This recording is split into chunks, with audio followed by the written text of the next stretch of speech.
Ei, Manu, boa noite. Tudo bom, doutora? Boa noite, seja bem-vinda. Tá me ouvindo direitinho? Tô. Parece que tá travado aqui. Eu liguei aqui o Tô. Wi-Fi, ver se melhora. Também desliguei o meu, Tá dando gente. pra me ouvir ok? Tô ouvindo ok. Tá me ouvindo ok também? Tô. Só tô te vendo meio borrada. Vai já, Não precisa. já vai, já vai já melhorar um pouquinho a conexão.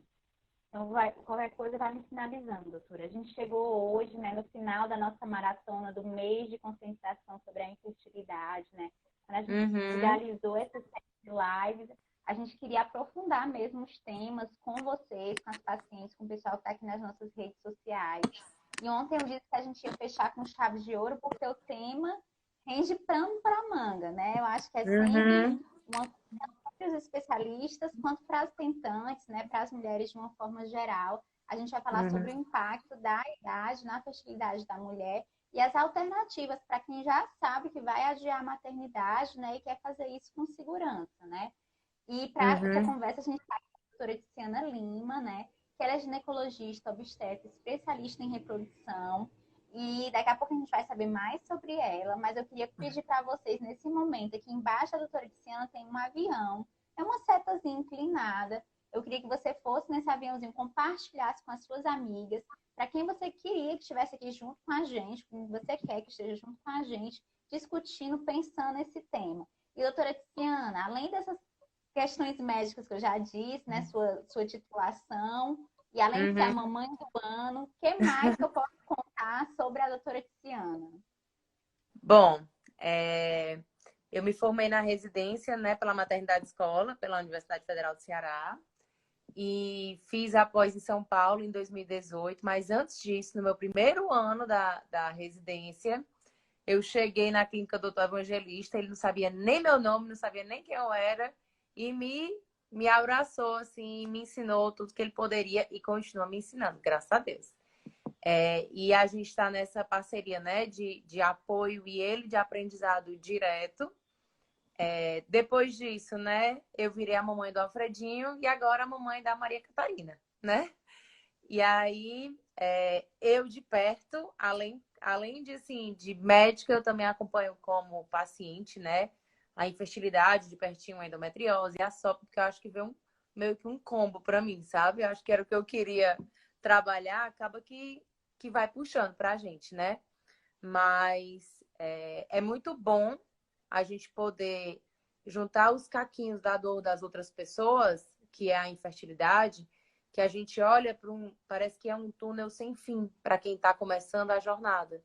E que, na verdade, sempre existe uma luz no final do túnel. E o nosso papel na reprodução é chegar até essa luz. Não só dizer que tem, mas também ajudar esse casal a chegar a encontrar sua luz e ser feliz, graças a Deus. E hoje, né, eu sou muito, muito, muito feliz como mãe e gostaria muito que minhas pacientes também fossem.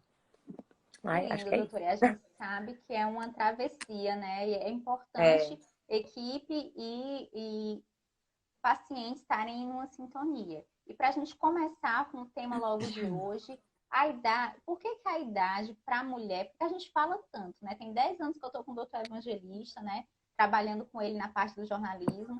Mais de Uhum, 10 anos que ele fala dessa questão da idade, da idade, da idade. Por que é um fator tão uhum. importante? Eu vou dar só um resumo assim do que nós mulheres já passamos, né?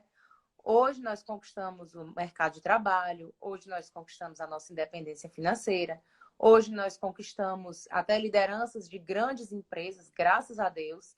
Só que junto com esse bônus, nós temos o nosso ônus, que é deixar um sonho um pouco mais para trás. Antigamente, a gente engravidava aos 18, aos 19, aos 20, e não que seja errado cuidar de casa e dos filhos, o que não é pouca coisa.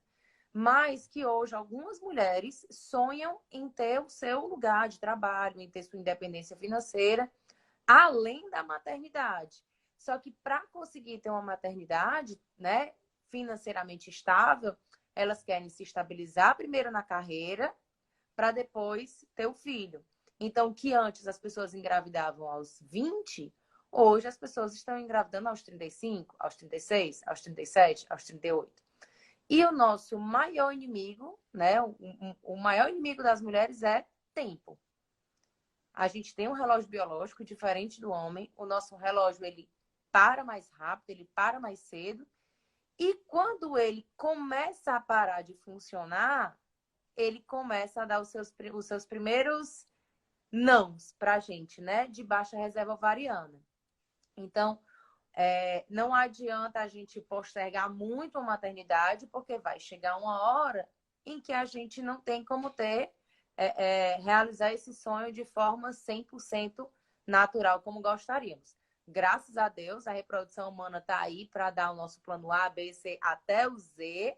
E a gente pode chegar ao sonho do positivo da melhor forma possível, mas nem sempre é da forma que a paciente sonhou e planejou, que é o tão sonhado positivo natural, né? Que muita gente tem esse desejo do positivo natural. Então, o que acontece é que nós mulheres, nós nascemos com uma quantidade fixa de óvulos. Os nossos óvulos, Manu, eles são formados quando a gente está dentro da barriga da nossa mãe. Então, imagine uma mulher que vai engravidar aos 35, os óvulos dela também têm 35 anos. Então, a nossa reserva ovariana, diferente da reserva do homem, o homem tem a sua produção temporária, né? Assim, periódica, desculpa, sua produção periódica de espermatozoide. Nós não. Nós, quando estamos na barriga da nossa mãe, nós temos em média de 2 milhões de óvulos. Até o momento em que a gente chega na puberdade, nós temos apenas 400 mil. E a partir dali, eu vou ovular todo mês e eu começo a cair a minha reserva ovariana. Até que ela vai zerar. Que quando zera a minha reserva ovariana, eu não tenho mais estímulo hormonal, eu entro na menopausa. Só que a gente não pode contar com fertilidade exatamente no momento até o momento da menopausa. Por quê? Porque esses óvulos, como eles estão mais velhos, acabam podendo ter mais alteração genética, podendo ter mais dificuldade de engravidar, né? De não formar embrião. Então, quanto mais jovem a gente engravida, melhor, menos comorbidades, menos complicações para uma gestação. Mas se a gente pode sim postergar, nós temos como postergar, mas de forma super segura, né? E a gente vai já entrar nesse ponto. Eu vou trazer a primeira pergunta dos stories que chegaram aqui pela enquete que a gente fez nos stories. Tem uma idade certa para ter filhos? Do ponto de vista biológico, a gente tem uma melhor idade para ser mãe? Tem.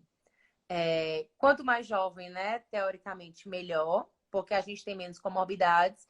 Se a gente parar para pensar, não é só a qualidade e a quantidade de óvulos que eu vou perdendo. Eu vou perdendo a reserva ovariana, mas eu vou ganhando peso, comorbidades, tabagismo, etilismo. Então, coisas na nossa vida que a gente vai carregando, que vai piorando essa qualidade desse óvulo. O nosso marco maior é 35 anos, tá? Porque a gente fala que existe uma primeira grande queda da reserva ovariana, que é aos 35 anos. Para todo mundo é 35? Não. Mas para a maioria das mulheres, sim. Por quê? Se espera que a primeira grande onda de queda de reserva ovariana seja 10 anos antes da menopausa.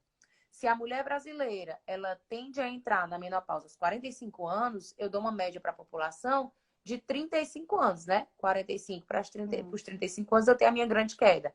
A partir disso, o declínio é muito rápido, né? Então, a gente tem que realmente prestar atenção não só de reserva ovariana, mas também de comorbidades. Não adianta eu, né, passar lá para perto dos 40 anos e eu estar com hipertensão, diabetes, obesidade e todas as complicações para uma gestação que pode ter mais complicação, que aí a gente tem que fazer um pré-natal bem de pertinho, assim, bem coladinho. Então, o marco. Mas o bebê em casa, né? Então, com certeza. O que eu sempre digo para as pacientes, existe uma grande diferença de um beta positivo e de um bebê no seu braço, né? Nós queremos em casa um bebê saudável no seu colo. Nós não queremos um teste de farmácia positivo e um balão para estourar, de chá revelação. Isso é legal, é maravilhoso. Mas nós temos 9 meses pela frente até chegar com esse bebê em casa. E isso é o que a gente faz para evitar as complicações de uma gravidez todinha. Doutora, a gente falou muito ao longo dessa série sobre a reserva ovariana, né? Da importância da mulher conhecer sua reserva ovariana. Eu acho que essa foi a mensagem esse ano do mês de conscientização da infertilidade, pelo menos aqui para a gente da clínica. Aí chegou várias perguntas ainda sobre reserva ovariana. Eu queria que a gente reforçasse, né? O que é a reserva? Qual a relação dela com a idade? E chegou uma pergunta falando sobre como é que a gente examina, avalia essa reserva ovariana. Certo. A reserva ovariana nada mais é o que a gente tem no nosso banco, né? Mas é o nosso banco de óvulos, é o nosso crédito. Todo mês eu vou gastando e todo mês ela vai se perdendo. A reserva ovariana é a quantidade de óvulos que nós temos disponíveis e viáveis para que a gente tenha uma gestação. E aí, essa reserva ovariana, ela é avaliada de várias formas, mas as duas melhores formas de avaliar pode ser no exame de sangue chamado hormônio antimileriano, que a gente vai fazer essa dosagem no exame de sangue. E esse hormônio, Manu, ele é liberado pelas células da granulosa dos pequenos folículos. Logo, se eu tenho muitos folículos, eu tenho muito hormônio liberado. Se eu tenho poucos folículos, eu tenho pouco hormônio liberado. Então, em números, eu consigo ter, né, de forma... Porque, assim, eu acho que para as pessoas, o visível acalma mais a gente, acalenta mais. Então, se a gente vê em números como é que está a nossa reserva ovariana, é muito mais tranquilo, né? E acalma mais o coração. Existe outra forma que a gente também pode ver a reserva ovariana, que é a paciente menstruada fazer um ultrassom para contagem de folículos antrais. Os mesmos folículos que são os secretadores de hormônio antimileriano é o que a gente vai avaliar no ultrassom para ver quantos folículos tem. A depender da quantidade de folículos, eu digo se é uma alta reserva, uma baixa reserva, algo mais crítico, né, que a gente vai se preocupar. E a gente também pode ver a dosagem de hormônio FSH, que aí, se ele tiver muito elevado, a gente pode suspeitar da paciente estar tendo uma falência ovariana precoce, porque ela pode estar entrando numa menopausa precoce, né? E aí, doutora, antes da gente continuar nas perguntas, eu queria registrar a presença do doutor Leonardo Bezerra, que está aqui com a gente na audiência, a doutora Raquel, a doutora Cláudia, do nosso corpo clínico, as meninas aqui todas na audiência também. E eu vou já para as perguntas do ao vivo, a gente vai avançar só um pouquinho nas perguntas que chegaram para a gente ainda dos stories, certo? Doutora, eu queria que você comentasse um pouquinho agora sobre as chances de gravidez, tanto natural como por FIV e por faixa etária, né? A gente falou um pouquinho da reserva, né? Vamos entrar agora nas chances que a gente tem. O que deixa muita mulher aflita é liberar para engravidar e achar que vai engravidar no primeiro mês e não dá certo. E aí ela acha que já tá tudo errado, que não vai dar certo, que já não tem mais óvulos. E eu entendo demais, porque você espera 30 dias, 28 dias para ver ali o beta positivo e não vem. Para você fazer isso de novo, são mais 30 dias, são mais 28 dias. Então, realmente é um passo longo. E aí, na hora que você vai tentando engravidar por mês, uma média, né, de 30 anos de idade, a mulher, a gente tem somente 20% de chance de engravidar. Então, basicamente, é uma loteria, né? Porque a gente tem que estar tudo perfeito. Espermatozoide perfeito, óvulo perfeito, trompas perfeitas, endométrio perfeito. Tem que estar tudo em harmonia para a gente conseguir esse beta positivo. Só que a gente acaba dizendo assim, paciente até 34 anos a gente libera por 1 ano para tentar engravidar. E a partir dos 35, apenas 6 meses de tentativa para poder começar a investigação. Então, se a gente juntar 1 ano de uma paciente de 30 anos de idade, esses 20% dela acaba se tornando em 80%, 85% a chance dela de engravidar no primeiro ano de tentativa. Se eu tenho alguma comorbidade ou se eu tenho alguma alteração, como endometriose, essa porcentagem ela acaba caindo, né? Mas, em média, uma mulher de 30 anos de idade ela tem 20% de chance em cada mês. Só que, como eu disse, o grande vilão para a mulher é a idade. Então, se ela avança na idade e ela chegar aos 40 anos, a chance dela cai de 20 para 1% ao mês de chance de engravidar natural, estando tudo perfeito, por conta da reserva ovariana e por conta da redução da qualidade desses óvulos. Aí, por isso que eu digo, o declínio é muito grande. Dos 30 para os 40 anos, você vê a drástica mudança de 20 para 1%, né, de chance de engravidar. A gente recebeu algumas perguntas nos stories também, de pessoas que já tinham medido sua reserva ovariana, tinham uma boa reserva. Elas podem se despreocupar e deixar a idade vir passando, já que elas têm uma boa poupança? Ou não, doutora? A idade ainda continua sendo uma coisa para se preocupar, mesmo se você tem uma reserva maior. Pronto. Existe uma grande diferença, né, de alta reserva ovariana para alta idade da paciente. Eu posso ter 38 anos, mano, mas se eu tenho uma altíssima reserva, eu ainda assim tenho risco de alguma alteração genética. Então, o que mais conta não é a baixa da reserva ovariana, é o avançar da idade. Então, independente da reserva ovariana, porque às vezes tem paciente que chega no consultório com 30 anos de idade, uma reserva baixa. E a gente acalma o paciente porque diz, a baixa reserva pode ser ruim, mas você tem uma reserva. Pior é a qualidade dos óvulos, né? Eu preciso de uma boa qualidade para conseguir uma boa gestação. Se eu pego uma paciente de baixa reserva e ela tem 30 anos, e eu pego uma paciente com uma alta reserva e ela tem 40, quem vai engravidar mais é a de 30, mesmo ela tendo baixa reserva. Por quê? Porque a qualidade dos óvulos a de 30 anos, eu posso até conseguir coletar menos óvulos na FIV. Mas a chance dela e a taxa dela de positivo e de nascido vivo, que é bebê em casa, é maior do que a de alta reserva, mas ela está nos 40 anos.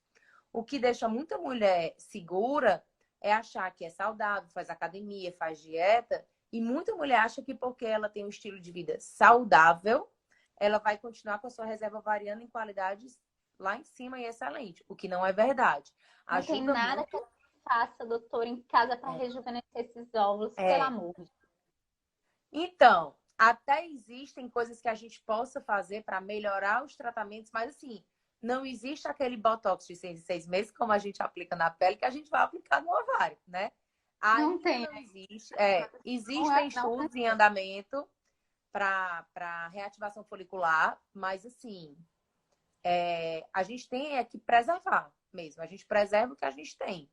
Então, se a gente tem como preservar, né, que seria uma forma de congelamento, que a gente vai falar mais para frente, é muito melhor do que a gente contar com a sorte, né? E aí depois chega uma hora, o que acontece muito é que as pessoas vão deixando para lá e acham que tá saudável, que quando vê aí já bate a idade e aí quando tudo acontece. É verdade. E aí a gente tem que, para ter escolha, a gente tem que ter informação, né? Que aí a gente, com a informação, consegue tomar a decisão. Uhum. Eu vou trazer algumas perguntas do ao vivo e vou mesclar com as dos stories. Teve uma Tá. pergunta no começo da live, essa questão de primeiro e segundo filho, né? Se a idade, ela faz uma diferença do primeiro para o segundo filho. E aí, nessa mesma linha, uma outra pessoa perguntou que está tentando um segundo filho, mas estava com medo por conta da pandemia, né? Se libera agora ou não? Não comentou a idade. Uhum. Então, é muito comum, mano, chegar no consultório, paciente assim, eu tive meu primeiro filho, de primeiro eu engravidei e esse segundo eu estou há 1 ano tentando engravidar e não consigo. É como eu disse, a gente adquire comorbidades. Então, às vezes, alguma alteração de tireoide, alguma coisa que possa me dificultar de engravidar, pode me atrapalhar do segundo filho. Se eu tive cesárea na primeira gestação e tiver formado uma istimocele, por exemplo, que é tipo um abaulamentozinho na cicatriz do útero, pode também me atrapalhar. Então, são coisas que vão acontecendo entre uma gestação e outra que pode sim, né, dar alteração para o segundo filho, que é o que a gente chama de infertilidade secundária, né? Foi tudo bem no primeiro, mas no segundo foi mais difícil. Mas tudo Aí, conta mais da reserva mesmo, assim, da qualidade dos óvulos. Às vezes tem gente que tem o primeiro, aí perde a coragem um pouquinho, aí espera assim 8 anos para ter o segundo. Aí é o que acontece. Doutora, tem uma pergunta aqui se a idade da menopausa, né, o limite, não, desculpa, o limite da idade, né, para engravidar, que a mulher ainda está fértil, tem a ver com a primeira menstruação ou não? Não, a primeira menstruação não. A primeira menstruação, ela independe, sabe? Se você é, teve a sua menarca, né? A primeira menstruação com 12 anos, com 14, com 10, isso aí não independe. Agora, existe uma forma da gente suspeitar de podermos ter uma insuficiência ovariana prematura, que é avaliando mãe e irmãs. Ah, Uhum. minha mãe entrou na menopausa aos 38 anos. Espera aí. Então, a gente tem que investigar. Ah, minha irmã teve muita dificuldade para engravidar, ela precisou de FIV porque ela teve uma falência ovariana prematura. Então, a gente tem que investigar. É muito comum a gente pegar paciente, né, que chega no consultório com falência ovariana precoce, a gente já pergunta, você tem irmãs? Porque se você tiver irmãs, você já comunica com suas irmãs e já peça para todo mundo avaliar a reserva ovariana, porque é uma coisa que está muito atrelada à família. As Doutora, mulheres, e né, da libera ou família. não libera na pandemia agora para engravidar? Então, quem sou eu, né, Manu, para falar alguma coisa? Mas, Ela botou nos stories dela que é como é que a gente ia sair das quarentenas, ela saiu grávida, tá aí, pois pessoal. é, eu saí grávida. Então, o vírus é um vírus muito novo, né, pra gente, o que está acontecendo. As sociedades ainda não liberaram de fato, né, de fazermos os tratamentos de reprodução assistida para transferir embrião. E assim, as pacientes que nós estamos fazendo os procedimentos são as pacientes que têm baixa reserva para congelar e o casal que é IgG positivo, né, que já está com imunidade. Isso é o que a gente sabe que pode estar fazendo. Como a gente não sabe de complicações para gestação, a gente acaba não orientando as pacientes a, de fato, engravidarem. Mas se você chegar para uma tentante que já está há 6 meses tentando engravidar, entrou na pandemia, está em casa, não está podendo ir trabalhar, e chegar para ela dizer que ela vai ter que parar o sonho dela, ela vai lhe perguntar até quando, eu vou dizer que eu não sei, você enlouquece uma pessoa. Então, assim, Verdade. a gente tem que usar o bom senso, sabe, mano? A gente tem que usar o bom senso, porque não existe um mais um que são dois na medicina, né? Nosso um mais um dá pelo menos três, né? Então, a gente tem que usar o bom senso com as pacientes, principalmente para quem está tentando engravidar aí há muito tempo. Então, eu acho que vale a pena a gente preparar essa paciente, ajustar tudo que não estava ajustado. Minhas pacientes na pandemia, né, agora, que estavam realmente no período mais fechado da quarentena, na fase inicial, a gente acabou que se uniu e se organizou e fez uma orientação, né, da dieta, dos suplementos, fez uma revisão geral e tudo. E minhas pacientes continuaram perdendo peso, continuaram fazendo suplementos, continuaram fazendo tudo. Pacientes que iriam para tratamento e acabaram engravidando natural, né? Algumas. Então, assim, eu, como mulher, como mãe, como, né, sempre tentante, é muito difícil, né? Eu fui, graças a Deus, abençoada depois de 2 tratamentos para engravidar com uma gravidez natural, né? Querendo muito, mas não imaginava que eu jamais engravidaria natural. Então, a gente não se preveniu. A gente continuou se preparando, todos os suplementos e tudo. Então, assim, eu acho que é muita, até hipocrisia da minha parte chegar para minha paciente e mandar usar anticoncepcional para não engravidar agora. A gente está num momento delicado, né? Muito difícil. Gente, assim, não tem muitas respostas, a gente tem muitas perguntas, né? Mas É. vamos continuando. E aí, doutora, tem outra pergunta aqui do ao vivo. Reserva ovariana para paciente com SOP. Como é que funciona? É igual a das outras mulheres? Então, a paciente com SOP, ela sofre uma vida inteira por todas as alterações da síndrome do ovário policístico, né? Por tudo de ganho de peso, de pelos, de acne, de tudo, ciclos irregulares. Mas ela acaba ganhando esse ponto positivo, né? Ela inverte o jogo na hora de engravidar, porque a reserva é muito alta. Porém, a qualidade desses óvulos, por conta do estresse mesmo causado intra-ovariano, acaba sendo um pouco menor, né? Na hora que a gente vai fazer os tratamentos das pacientes com SOP, a gente fica ali bem coladinha, porque é uma paciente que ela tem uma reserva muito alta, ela pode dar muitos folículos, né? Então a gente tem que pisar um pouquinho o pé no freio para não vir beber demais, né? E é assim, nos Uhum. tratamentos naturais, mas das induções. Mas se for na FIV, a gente acaba conseguindo captar muitos óvulos. Mas a quantidade não fala de qualidade. Então a gente tem que tomar um pouquinho de cuidado das pacientes com SOP mesmo. E ontem a gente teve uma live especial só sobre SOP com a doutora Raquel. Eu Foi. recomendo que vocês vão lá assistir, que foi ótima. E queria registrar também a presença da doutora Amanda Chimenez, que está aqui na audiência com a gente também. Teve uma live só sobre tireoide com ela. Então, se você perdeu, vale a pena voltar e acompanhar também. Doutora, tem pergunta do ao vivo, tem várias perguntas do Stories falando sobre implantação. Aí aqui a gente tem perguntas sobre impacto da endometriose na implantação, impacto da reserva ovariana na implantação. Então, são várias perguntas sobre a questão da implantação. Eu queria que a gente abrisse um parêntese agora, só para falar de implantação. Uhum. Então, a paciente com endometriose, a gente sabe que a endometriose é uma doença inflamatória, hormônio dependente. Se nós temos uma inflamação na pelve, a gente pode ter um aumento do estresse oxidativo intrafolicular. O que é isso? Eu aumento o meu estresse, principalmente se eu tiver endometriose ovariana, dentro do folículo. O folículo é a casinha do óvulo. O óvulo mora dentro do folículo.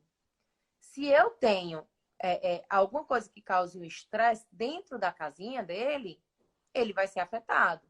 Então, as pacientes com endometriose, como eu falei, né? Ela não se compara com aquela mulher de 30 anos que tem seus 20% de chance de engravidar ao mês, natural. Ela cai, ela pode cair para 15, 13% de chance de engravidar a mesma, né? A mesma idade, mesmo estilo de vida, mas por conta da endometriose, que é esse processo inflamatório causado na pelve.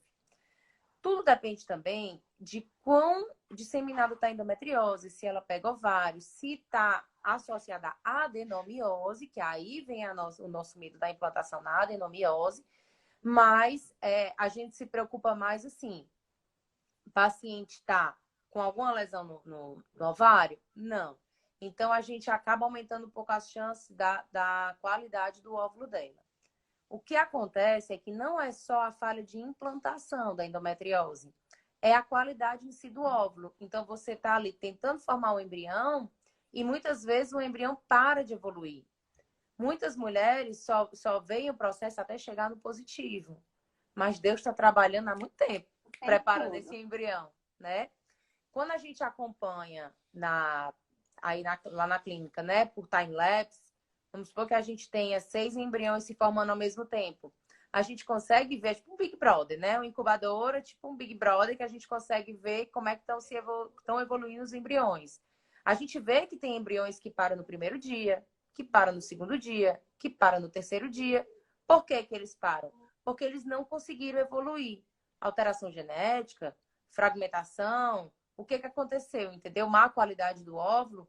Então, ou do espermatozoide, né? Ou do espermatozoide. Então, a gente vê que eles param no meio do caminho. Se eu olho numa paciente de tratamento de reprodução assistida e eu vejo que eles param a evolução, será que no natural também não pararia? Obviamente para também. Então, todo mês pode ser que a mulher esteja ovulando, formando o embrião, mas na hora de ou ele continuar se gerando ou dele se implantar, ele não conseguir.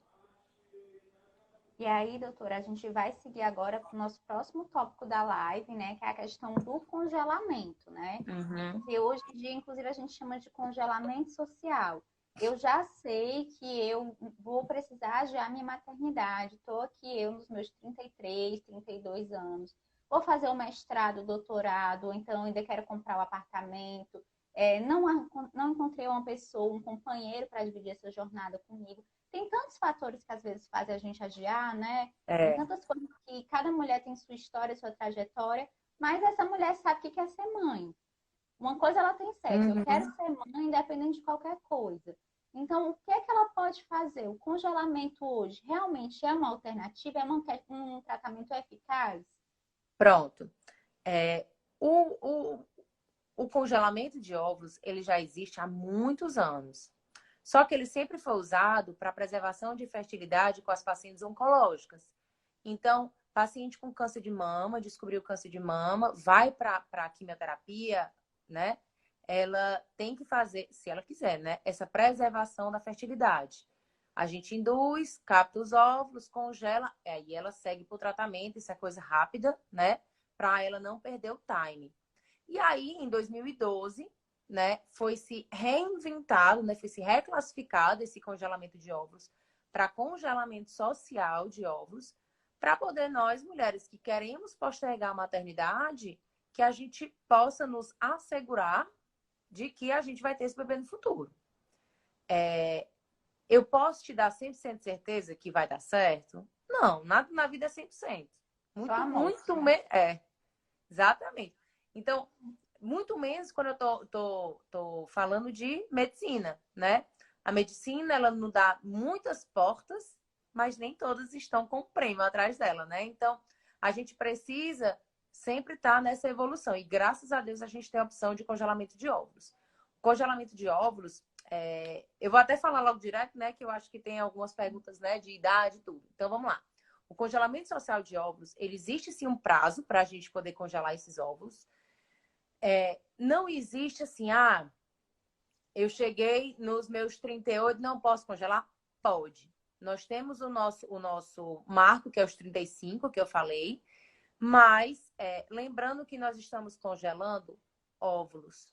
Quando nós congelamos óvulos, a gente não congela o bebê pronto, a gente congela somente os óvulos. E aí, a gente só está congelando 50% da carga genética, né? Com isso, eu não vejo a evolução do embrião. Com isso, eu não sei a qualidade do que eu estou congelando. Mas existe um cálculo matemático, vou até abrir, porque eu estou com a minha aula aqui aberta. E é um cálculo matemático, que ele vai te dar 75% de chance de ter pelo menos um bebê na vida. Se eu congelo até mais ou menos com 34 anos, eu tenho que congelar 10 óvulos. 10 óvulos não é muita coisa, assim, para a gente captar. Para mulheres com baixa reserva mas para mulheres com reserva variana, ok, a gente consegue captar 10 óvulos e congelar. Isso para eu conseguir um bebê. Se eu chegar aos 37 anos, ou seja, 3 anos depois, eu preciso congelar agora 20 óvulos para eu conseguir ter um bebê.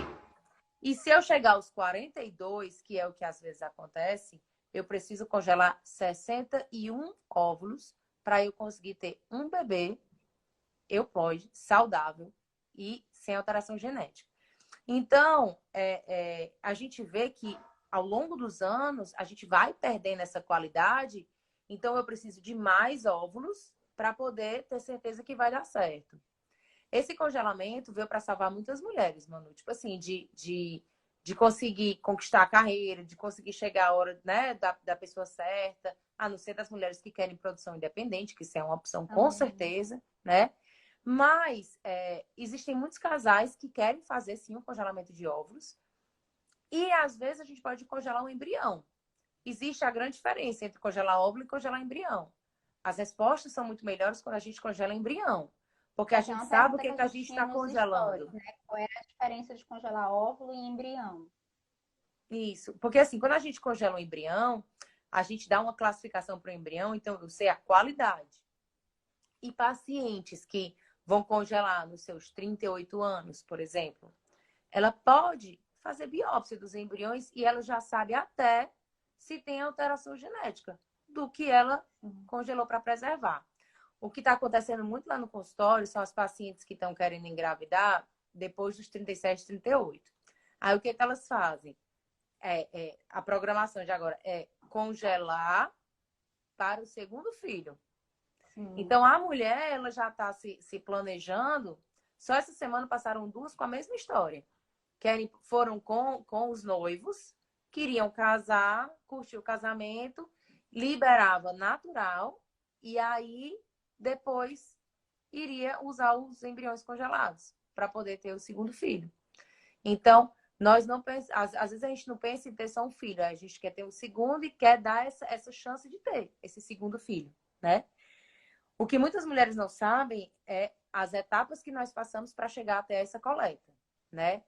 Eu somente chego lá no laboratório e pego um óvulo meu e congelo. Não é assim. Tudo na vida é um planejamento, né? É um processo que a gente vai evoluindo. Então, primeiro a gente faz todos os exames, vê se não tem alteração sorológica, vê se não tem nada de alterado, vê se não tem problema de tireoide, qualquer coisa que possa me alterar a qualidade desse óvulo. Tudo bem? Tudo bem. A gente começa a preparar. Eu costumo até dizer às pacientes que eu preparo como se elas fossem engravidar, toda a suplementação, tudo da mesma forma. E aí a gente começa a indução de ovulação. É utilizado medicação, pode ser oral, pode ser injetável, e tudo vai depender, voltando para o começo da live, da dosagem do hormônio antimileriano. Se eu tenho um hormônio antimileriano bom, uma alta contagem de folículos antrais, eu acabo não precisando de altas doses de medicação. Tudo é calculado de acordo com a idade e reserva variando da paciente. Eu tendo tudo isso ok, eu vou para a indução. Vou acompanhando por ultrassom quantos folículos eu tenho e chega o dia da captação. Captação é paciente em centro cirúrgico, lá na BIOS, sedada, tá? Tem a equipe da anestesia. Gente, olha, eu sempre digo que existe um backstage, é um negócio tão grande ali por trás que as pessoas não imaginam o que acontece por trás para poder chegar este bebê, né? Mas toda a equipe. Então, existe toda essa preparação, né? A paciente é sedada, não sente dor. A paciente não vai ver o procedimento, porque a paciente é sedada. Tudo é feito por uma punção, que entra uma agulha mesmo dentro da região pélvica, por via vaginal. Tudo guiado por ultrassom. 100% do procedimento é visto por ultrassom. 100% do trajeto da agulha, entrando, saindo e aspirando folículo, é feito por ultrassom. Depois disso, passa o material todo para o embriologista, que vai avaliar esses óvulos, e aí pode já transferir, né, o espermatozoide para dentro, se quiser formar o embrião. Se não, dali vai ser feito o congelamento, né? Ver quantos óvulos foram congelados e aí vai congelar. Quanto tempo pode congelar? A gente não tem isso. A gente não tem ainda. Ele não perde qualidade, tá? O óvulo, ele não perde qualidade. O que a gente sempre deixa as pacientes cientes? Tudo que eu descongelo, eu posso acabar degradando. Então, na hora do descongelamento do óvulo, é que eu posso acabar perdendo um ou outro no meio do caminho. Por isso que a gente precisa fazer aquela captação de vários óvulos para eu ter um bebê. Tem paciente que se assusta quando a gente faz, mas você tem 10 óvulos congelados. Não quer dizer que você tem 10 filhos aí lhe esperando. Quer dizer que você tem 10 óvulos, mas nem todos vão chegar a embrião se a gente transferir o espermatozoidezinho para todos, né? Que ele tem que descongelar, depois tem que fertilizar, tem que desenvolver, tem que implantar. Gente, é tanta coisa, como a doutora disse. É muita coisa. São muitos pequenos milagres ali naquele percurso, né? Até o bebê estar nos braços. Então, cada etapa dessa ainda vai ter que ser vencida, né? Quando a gente vê só o bebê pronto, nem imagina quanta coisa tem ali mesmo, né, doutora? Como você estava falando no começo. Com certeza. E aí, assim, é isso que a gente tem que tá ciente, né? De que existe esse congelamento, né? E que a gente pode usar da preservação social e da fertilidade para você ter uma paz, né? No futuro, de você poder fazer tudo que você quer e depois buscar a maternidade. Porque lembrando, no dia que, vamos supor que você congele aos 30 e quer engravidar aos 40, e você tá ali saudável, tudo ok, você vai engravidar aos 40 com um óvulo de 30 anos. Então, você vai ter uma qualidade de óvulo de uma menina de 30 anos. O seu óvulo, ele tem 30 anos. Logo, o óvulo, ele estava com as comorbidades que você estava na época e não hoje. Apesar da gente ter ainda complicações numa gestação, né? Aos 40 anos de idade. Mas são bem menores quando nós temos um óvulo congelado numa idade mais anterior. E aí, doutora, teve outra pergunta, assim, um bloco que eu vou juntar. Para quem é recomendado o congelamento, né? Se existe uma idade ideal para congelar, a partir de que idade paciente sem comorbidade, só que ainda não encontrou um companheiro, né? É candidata para o congelamento social? Então, assim, o congelamento social é de quem quiser, na verdade, né? Independente se você já tá, até quem já tá com o parceiro, quem já tá estável financeiramente, mas eu eu ainda quero curtir um pouquinho, eu não estou preparada para ser mãe, gente, isso não é errado, não. O desejo da Cada um tem maternidade, seu momento, né? exatamente. O desejo da maternidade não cai para todo mundo na mesma época. Eu tô com um casal que eles estão juntos há 6 anos, e assim que eles começaram a namorar, eles decidiram, nós não queremos ter filhos. E aí o marido fez vasectomia. Hoje, 6 anos depois, eles decidiram que querem ter filhos, Porque a né? gente muda, a vida muda, a história A gente muda. muda, sempre muda, tudo muda. Então, nossos sonhos mudam, nossas prioridades mudam. Então, é planejamento, né? Como tudo na vida. É um planejamento que a gente pode fazer graças a Deus, né? E aí, doutora Tiz, tem até algumas mulheres que acham que esse sonho não é para elas, assim, que não se veem mães. Eu tenho amigas que, assim, Uhum. Manu, do mesmo jeito que eu, tenho muito forte comigo, eu quero ser mãe. Eu tenho amigas que dizem assim, Manu, eu não me vejo sendo mãe. Me vejo sendo tia, me vejo em outros espaços, mas eu não me vejo sendo mãe. Mas até para você ter opção de escolha, talvez o congelamento seja para você, né? Porque se daqui a Total, 10 anos total. você mudar de ideia, você tem a opção de escolha, né? Uhum. E E a gente assim, isso não quer dizer, quem congela óvulos não é obrigada a usar esses óvulos, tá? E é como eu disse, o óvulo, ele é 50% da carga genética, né? Ele não é o embrião pronto. Então, para a cabeça de algumas mulheres, né, de aceitar esse congelamento, né, até mesmo por questões religiosas, então, nem todas são obrigadas a usar esses óvulos que congelaram. É uma poupança, gente, é uma poupança que você faz. Então, e a aí gente como tem que botar, a gente tem que botar prioridades na vida, né? e aí Então, doutora assim, é só esse planejamento mesmo que a gente pode fazer, que a é, gente é uma recebeu ótima muitas opção. perguntas também sobre o congelamento em pacientes com endometriose, né? Para quem é interessante na endometriose, se ainda mulher deve congelar, 37 anos em endometriose ainda pode congelar os óvulos. Eu queria que a gente respondesse um pouquinho só sobre esse recorte da endometriose e do congelamento. Porque Uhum. tem muitas cirurgias, né? Tem a Uhum. endometriose, assim, a gente precisa fazer um É. olhar para. Assim, lá no consultório eu atendo paciente com endometriose que quer engravidar e as que estão só por segmento da endometriose. É assim, pisou lá no consultório, tem endometriose, eu já peço reserva ovariana. Ah, mas eu tenho 27 anos, reserva ovariana. Por quê? Porque a paciente com endometriose, eu prefiro pecar por excesso do que depois estarmos nós duas aflitas atrás de um positivo sem conseguir. Então, a paciente com endometriose, ela deve congelar se ela quiser, mas é super indicado. É uma indicação excelente, não é uma indicação absoluta, mas é uma indicação excelente, principalmente para as pacientes que vão para a cirurgia. Às vezes tem paciente que vai, tem um endometrioma, porque assim, a endometriose tem que ver com a queixa da paciente. É dor ou é infertilidade?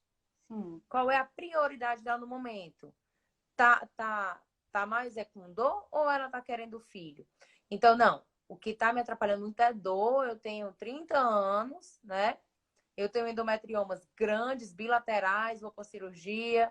Ou então eu tenho um endometrioma unilateral, mas eu quero ir para cirurgia porque eu tô com dor. Tenho endometriose leve, tô com dor. Ok, a gente faz reserva ovariana. E deixa a paciente ciente. Toda cirurgia de endometriose, ela tem calor. O bisturi elétrico, ele dispersa calor. Tudo, o ovário, né? Que é o nosso depósito de óvulos, os óvulos eles ficam tudo no córtex, que é na parte externa. Se eu encosto o bisturi elétrico ou eu preciso abrir ali o ovário para retirar um endometrioma, eu vou queimar boa parte da reserva ovariana de uma paciente que já está baixa. Então, muitas vezes, a gente indica fazer a preservação da fertilidade, depois ela vai para a cirurgia dela, faz tudo o que deve fazer, e a gente entra muito em contato com o cirurgião que vai operar, e a gente diz, olha, essa paciente está com a reserva assim, assim, a gente está preocupado, porque é uma coisa que a gente faz em conjunto. Mas, assim, para dizer, tenho 37 anos, endometriose, devo congelar? Tudo isso é avaliado em consulta, porque a gente precisaria ver várias outras vertentes, né? Como é que está essa endometriose, como é que está a reserva ovariana, tudo direitinho para ver se realmente daria para fazer o congelamento. Doutora, a gente entrou nos 10 minutos finais da live, que o tempo passa Eita. voando. Ainda tem um monte de perguntas aqui, eu vou tentar correr para a gente poder responder. Teve algumas perguntas aqui do ao vivo falando sobre a biópsia do embrião, né? Para que paciente pedir? Também tinha uma pergunta anterior falando sobre os riscos da biópsia, né? Se tinha algum risco para o embrião. Para a gente passar rapidinho pela Uhum, biópsia antes de ir aqui para o restante das perguntas. uhum. Ó, a paciente, estão perguntando aqui, né? Qualquer paciente pode pedir a biópsia? Então, a biópsia, ela é para avaliar alteração genética. A gente vai aumentando a chance de ter alteração genética ao longo dos anos, né? Da mãe, da mulher. E aí, se a gente tem uma paciente de 32 anos, eu não vou fazer uma biópsia porque a gente paga por embrião biopsiado. Então, valeria a pena, aumentaria as taxas de nascido vivo se eu biopsiar? Numa mulher muito jovem, não. Não valeria a pena, seria um custo a mais e realmente não valeria a pena. Mas A para não as ser que a pessoa pacientes tenha de uma 30... doença genética na família, né? Se Outra coisa. pronto, se tiver uma doença genética na família, porque o que acontece, mano, é que muita gente quer biopsiar para escolher o sexo do bebê. Nem Porque na pode hora. isso, né? Exatamente. E aí, quando você vem com a carga genética, né, vista lá toda a parte genética nos exames, vem também o sexo do bebê. E isso é proibido, tá? É muito bom a gente tocar nesse assunto e dizer que não pode escolher sexo de embrião, tá? Então, assim, a gente faz, no máximo, quando tem alguma doença ligada ao cromossomo Y, né, são doenças graves, que aí sim a gente pode pensar, né, de como vai fazer com a paciente ciente total do que está acontecendo, sempre tudo muito claro. Mas o nosso marco é 37 anos, né, 37 para 38 anos, a biópsia de embrião. Tem outra pergunta aqui do ao vivo também. Casal há 5 anos tentando um problema com os espermas. Como proceder? O primeiro passo é procurar um especialista, né, doutora? Para Com investigar certeza, tudo. é. Gente, o médico especialista em reprodução humana, ele é ginecologista, especialista em fertilidade da mulher. A gente recebe o casal, investiga o casal, e aí, quando a gente vê que tem fator masculino associado, a gente encaminha para o andrologista, né? Que o andrologista da nossa equipe é o Eduardo. E aí a gente tem essa ligação, essa conexão da gente fazer tudo em conjunto e chegar no melhor diagnóstico e no melhor tratamento, né?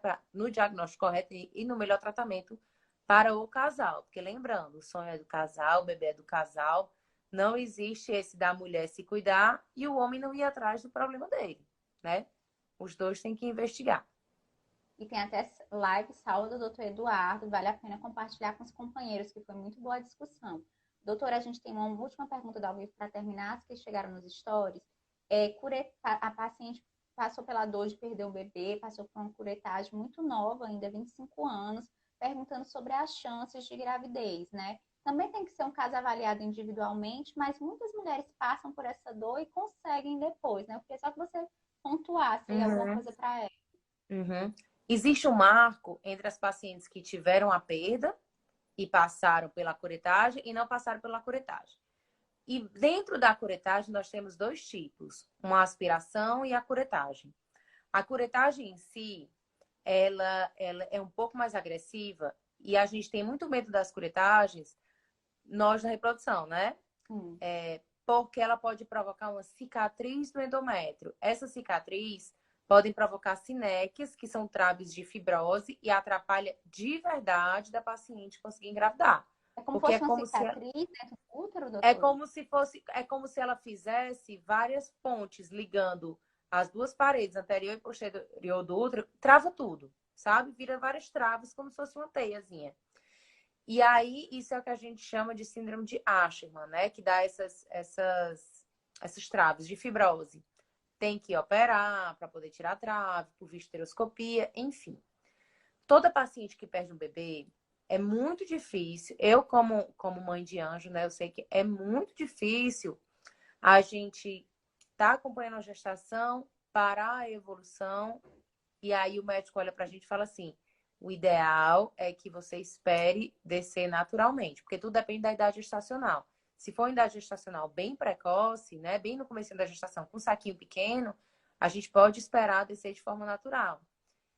É mais doloroso, mano, psicologicamente, Sim. para uma paciente que espera, porque você fica com o bebê dentro de você, até quando, né? Por 30 dias, esperando descer o sangramento, esperando e não descer. É muito Porém, é muito, muito difícil. Mas a gente explica para a paciente que esse é o ideal. Por quê? Porque eu não vou mexer em cavidade. Se eu não mexo em cavidade e a paciente tem um aborto espontâneo,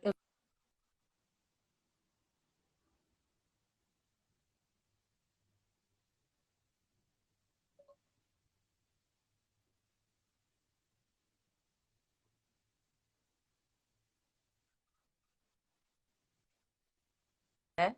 tô Quando aqui. você tem Estamos uma. aí. Pronto, voltei. Acho que foi a minha. Quando você tem uma perda, né? Um aborto espontâneo e que realmente tudo se resolve de forma natural, as chances dessa paciente engravidar, até mesmo no primeiro mês pós-perda, é muito maior do que a paciente que fez a curetagem. Quando a gente passa por uma curetagem, a gente pede um repouso de pelo menos 3 meses para a paciente poder liberar de novo. E já tem estudos, né, que mostram que após uma perda, por exemplo, a paciente de FIV, as taxas de positivo, né, e de nascido vivo são maiores quando são realizados ou não.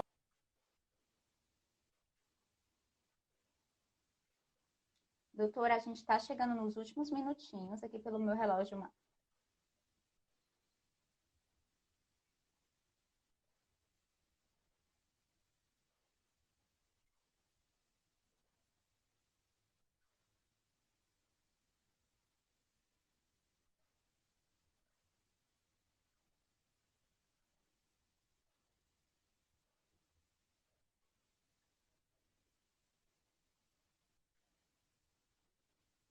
Doutora,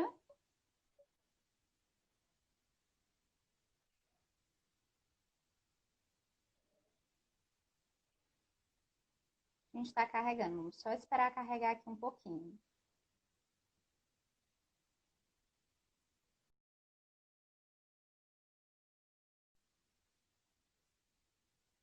Gente, ela saiu, mas acho que foi a conexão. Deixa eu ver se espera ela voltar para ela poder se despedir de vocês antes do Instagram derrubar a gente.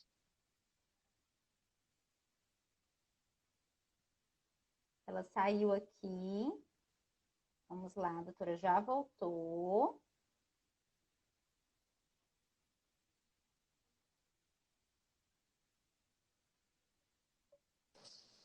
Voltei. Voltou. Voltou Ela aí? dizendo assim, a gente tem 2 minutinhos para se despedir do pessoal. Pronto. Estava falando que Mas era isso assim, que a paciente que faz a curetagem, apesar de resolver logo, né, o seu problema, acaba que danifica mais a cavidade. Se puder esperar naturalmente, melhor. Se não, realmente a gente vai para a curetagem e faz da melhor forma possível. doutora, a gente estava, para encerrar, tentando ver se dá tempo as duas últimas perguntas. O doutor Evangelista, no começo dessa maratona, lançou um desafio. Primeiro, que a gente pudesse esclarecer, como a gente esclareceu aqui hoje, fazer essa educação em saúde, né? Dar informação para os pacientes. E o segundo desafio era ajudar quem está em casa a melhorar a sua fertilidade, né? Eu queria que você deixasse uma mensagem, né, para esses casais que estão tentando aí engravidar, né, que ainda não se deparou Uhum, com essa questão a doutora Tiziana, uhum, que se depararam com infertilidade, que estão. Eu queria que você deixasse as suas dicas de fertilidade para eles. uhum. Na verdade, eu vou deixar uma frase aqui que eu uso para as minhas pacientes e que eu usei no curso, né, que eu fiz. Que às vezes a gente chega muito machucado, muito sofrido, principalmente na consulta. A gente chora, a gente quando nós chora, todo mundo tem uma história forte por trás. Todo mundo tem uma história de Sim, verdade. superação e todo mundo tem um sonho que foi interrompido, né? Mas o que eu sempre digo, eu vou até ler aqui, que eu não decoro não, que o segredo da paciência é lembrar que a dor é temporária, mas que a recompensa ela é eterna, né? Então, quando a gente passa por tudo e que a gente olha para trás, a gente viu tudo que a gente fez para chegar com o nosso bebê no colo e a gente diz, poxa vida, valeu a pena, né? Valeu a Deu pena. certo. Então, que a gente possa sempre seguir, né, no melhor rumo, que é o rumo dos nossos sonhos, mas que vocês busquem sempre, gente, um profissional qualificado e que vá mesmo ajudar vocês de mãos dadas a chegar nesse positivo. e que sonhem junto com vocês. Então, eu sei que tem gente de vários estados aqui, né, que não tem acesso a chegar a gente, mas que eu tenho certeza que no nosso Brasil e no mundo tem vários profissionais humanos e profissionais altamente capacitados para chegar no positivo e no sonho de cada casal. E, gente, eu queria agradecer a doutora Tiziana Lima por estar aqui com a gente encerrando essa programação. Eu queria agradecer vocês. Tem muita gente aqui que eu estou reconhecendo os nomes, né? Que estão com a gente desde o primeiro dia, desde a primeira live. A gente fez com muito carinho essa programação, pensando em vocês. A gente espera que vocês tenham gostado. E quem perdeu alguma, pode voltar lá no IGTV, que ficou salvo, certo? Doutora Tiziana, antes do Instagram derrubar, agora abrir para você se despedir pro pessoal. Tá bom, Manu, obrigada por essa oportunidade da gente aqui compartilhar um pouquinho do nosso conhecimento e do nosso dia a dia. E quem esteve aqui com a gente agradeço demais quem mandou as perguntas, porque a pergunta de uma pessoa é de várias outras pessoas também. E que se a gente puder ajudar uma pessoa a alertar, a gente já cumpriu nossa meta, né? Que é ajudar outra pessoa e chegar a informação no máximo de pessoas, né, possíveis. Então, gente, boa noite. Muito, muito, muito obrigada. E muito obrigada, Manu, mais uma vez pela participação aqui. Eu que agradeço. Tchau, pessoal. E a gente se encontra em breve novamente, tá certo? Um beijo. Tchau, tchau. Boa noite.